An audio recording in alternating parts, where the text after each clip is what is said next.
just like to say Happy New Year. It's an honor and a blessing to be here at the beginning of the year to deliver the word of God to you. This is a first for me and it's an honor to be doing this right now. What I want to get to is there's a war going on. There's a war going on, and it's against Christ. How many of you feel that we're living in the last days? Amen. Because I truly feel we're the generation that's going to see Christ. Yes, we might be that generation that won't taste death. That's right. That's right. Amen. That's right. Hallelujah. And so this is a time of Jacob's trouble like never before. Yes. Because the attack is strong. The enemy is on the loose. Yes. You know, on the secular side, they're doing everything to disprove the existence of Christ. I read an article that's saying that, you know, more and more people are not believing in God. The percentages are dropping lower and lower and lower. Wow. You know, we have scientists that's finding the particle and they're calling it the God particle. So, you know, we don't need God anymore. We found what makes God tick.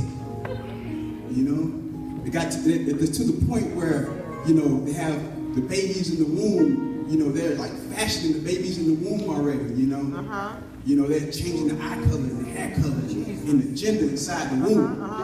You know, the devil says in scripture, the devil wants to sit in the seat of God as if he is God. Wow. And they're doing it right now through men and through science to disprove God. Jesus. And it's destroying a generation. Yes. We're raising up a generation is coming up that don't believe in God. A godless generation. Yes.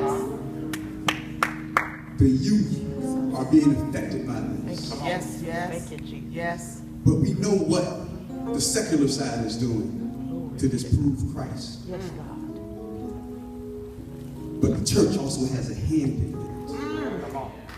Come on. See, sin has entered the church like a virus.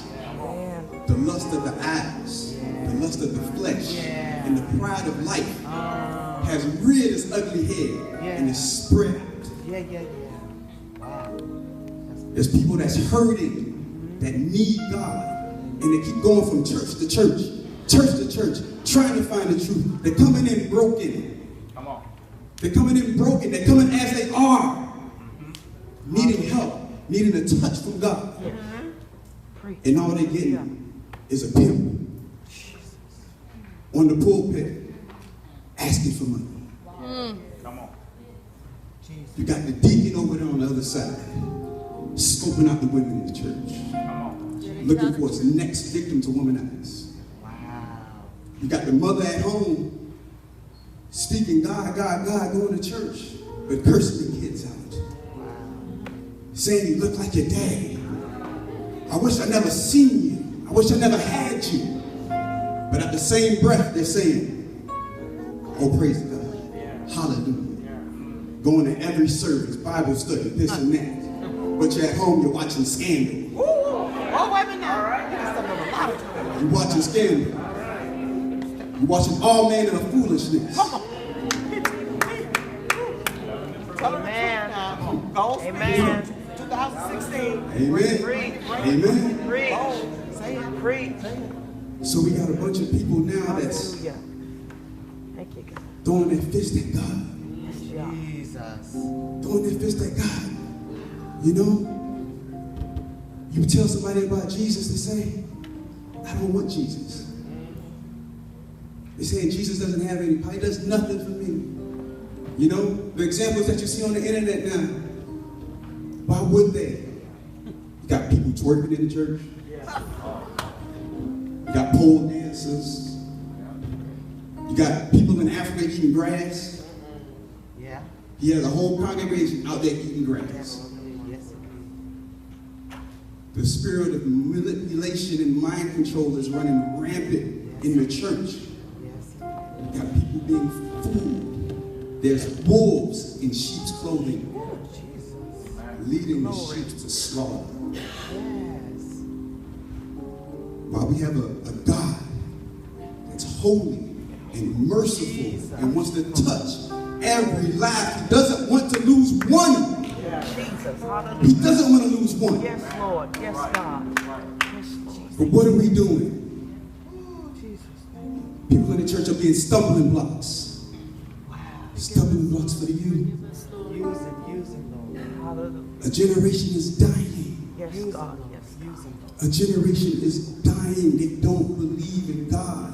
They want to believe in Egyptology. They want to be Muslim. They want to be fooled by all these other things. But there's only one true God.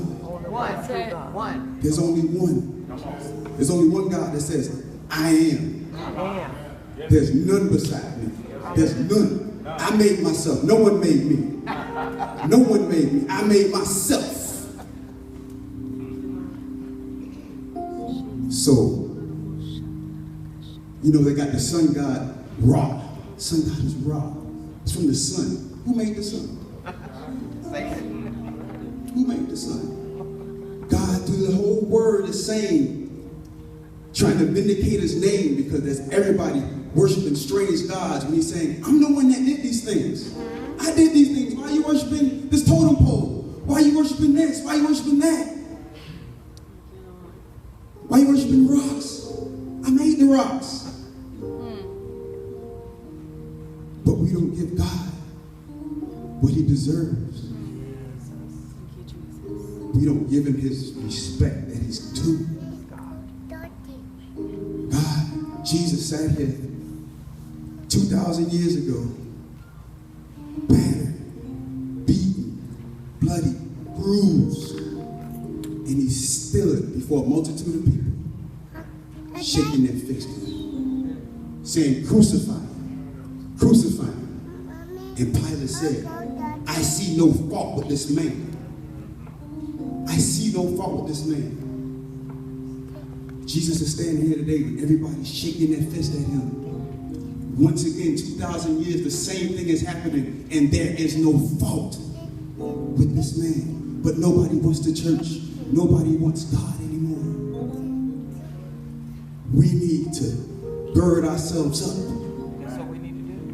Gird ourselves up, and we can be the true representatives of Christ. Because obviously, the devil's doing his job. The devil's doing his job, but what are we doing? We can't sit bubbled up in our own little world of churchianity. Where there's people that need to be reached. Let me tell you something. We need to shake this place when this worship service begins, to shake this whole neighborhood, to feel the presence of the Almighty God. Thank you, Lord. Come on now. We're not to be here to be entertained. We got Levites and psalmists here. Thank you, Jesus. Come on. Coming to usher in the presence of the Holy Father. Thank you, Lord. Hallelujah. So don't be afraid to get on your knees Thank you, Jesus. and like prostrate before a holy God and worship his holy name in the beauty of his holiness. I could keep going, but I could keep going all day about this, and speaking how great our Father is, and that we need to reach the youth. The most important thing right now is to get the youth, because it's a generation that is dying and does not want God. Then, and the sad part about it is they want truth. They're looking for truth. Can they find it in you? Can they find it in you? Can you give them truth without fear or favor?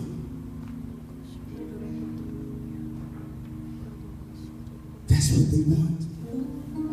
They don't want flair. They don't want screaming. They don't want to see you with your Learjet and your $1 million houses and stuff like that. They just want truth. They want God for real. They want to be saved. They want to be made whole. So that's why they keep looking for different avenues. Different avenues to find pleasure and find joy. When all of it is right here in the Word of God. It's in us.